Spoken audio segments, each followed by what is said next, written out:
Hi, I'm Kat, and this is the Manufacturing Minute. Here are the top stories you need to know in U.S. trade and manufacturing news today. First up, we have an update on India. President Trump has announced that he will impose a 25% tariff rate on Indian imports coming into the United States starting August 1st. And this puts a real downer on the plans or hopes for a U.S.-India trade deal. A note about that deadline, it applies, the August 1st deadline applies to dozens of countries still who have yet to make a trade deal, but President Trump said that he's absolutely firm and will not extend it. So automatic tariffs will go into place for those countries unless they negotiate alternative plans with the United States. Scott Bessent, Treasury Secretary Scott Bessent, in our next story has said that the U.S.-China trade deal extension or tariff extension has yet to be approved by President Trump.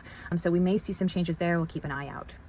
In our next story, we're taking a look at the U.S. goods trade deficit. Some good news here, which is great to see. The U.S. goods trade deficit, that's the gap between imports and exports in the United States, dropped by 4.2% in June. It's actually at its lowest level in 2 years, which is really great news because it does mean that we're seeing fewer imports coming to the United States when previously we've seen enormous differences between the amount of exports the United States puts out and the amount of imports that go in. So good news there. And lastly, we're sharing a story, the origin story behind the iconic water bottle brand Nalgene. You probably know it. I do.